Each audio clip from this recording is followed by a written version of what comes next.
E aí, será que o Trump pode estar executando o maior trade da história? Em 2008, o sistema financeiro global quase colapsou. Bancos quebraram, trilhões desapareceram e governos ao redor do mundo descobriram algo muito perigoso. Quando o sistema ameaça cair, eles simplesmente imprimem mais dinheiro. Mas e se alguém tivesse percebido que esse mecanismo poderia ser usado de outra forma? E se a maior potência do planeta estivesse executando uma estratégia que conecta guerra, dívida, inflação e Bitcoin? Pode parecer teoria da conspiração, mas hoje a gente vai conectar algumas peças que talvez expliquem um movimento muito maior acontecendo no tabuleiro global. Para entender essa teoria, a gente precisa começar com um número, que é a dívida dos Estados Unidos.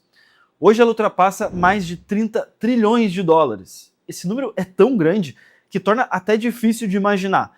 Pensa comigo aqui, se os Estados Unidos tentassem pagar essa dívida com $1 milhão por dia, levaria mais de 80 mil anos para pagar.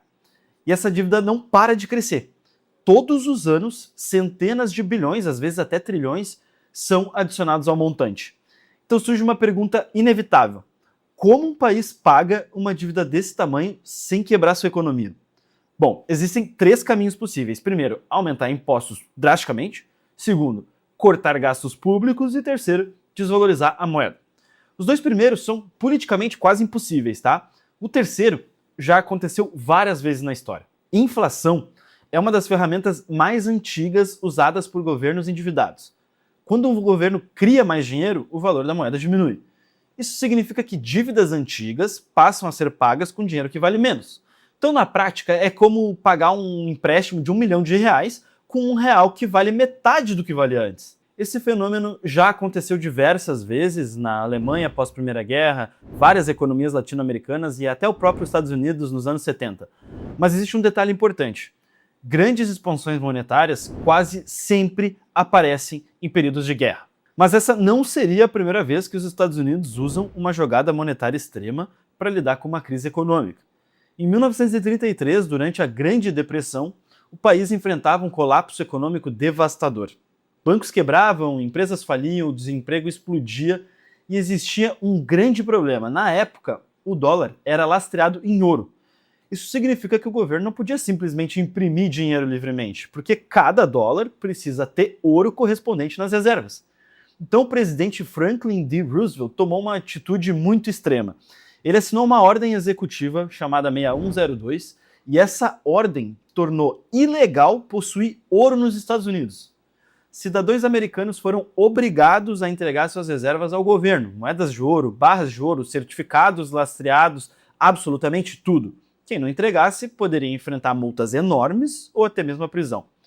Milhões de onças de ouro foram confiscadas e o governo pagou por esse ouro $20,67 por onça.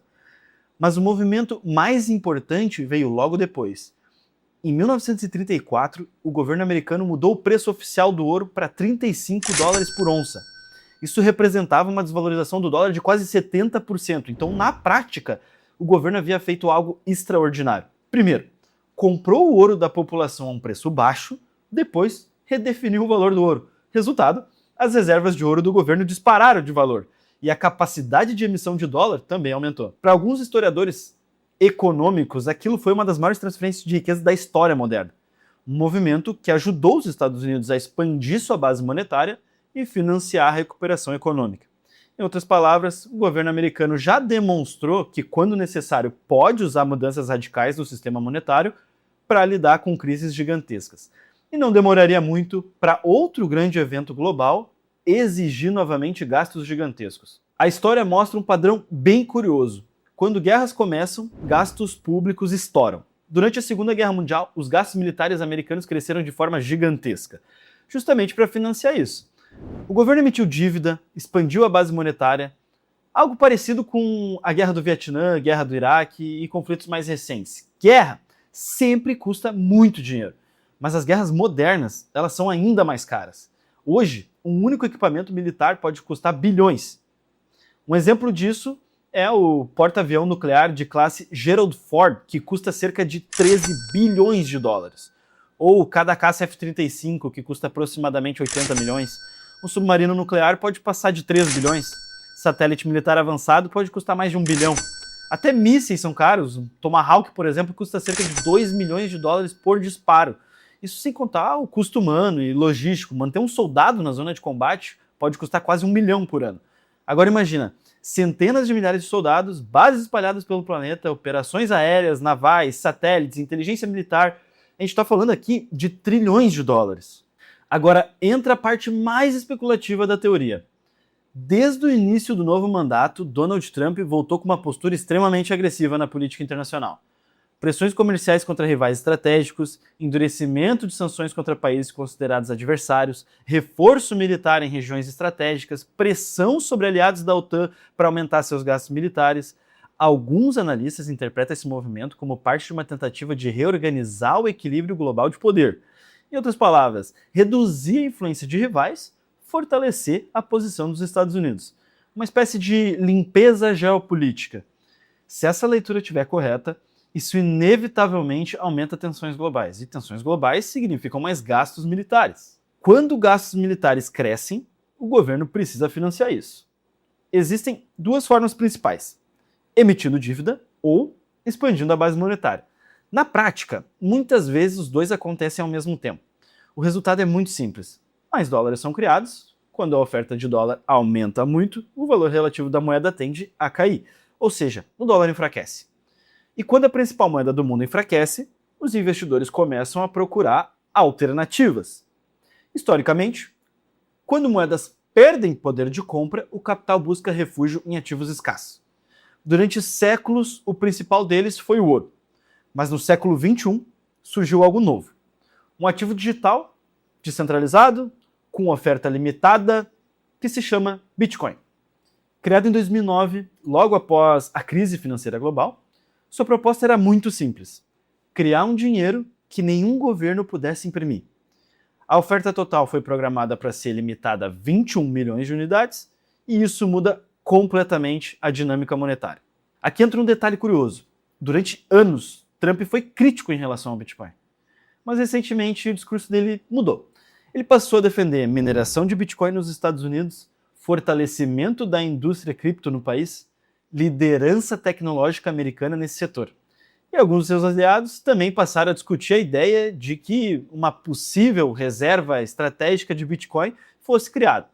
Se isso acontecer, os Estados Unidos poderiam se tornar uma das maiores detentoras desse ativo.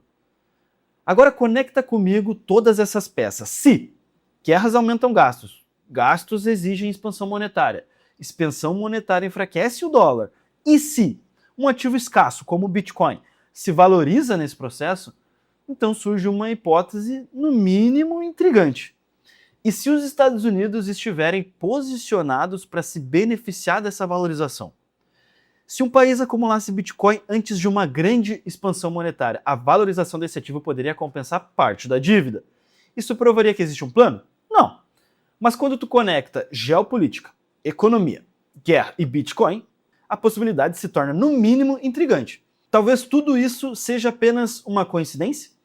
Talvez seja apenas uma teoria, ou talvez a gente está vendo o início de uma das maiores jogadas financeiras da história. Então fica a pergunta: o Trump pode estar executando o maior trade da história?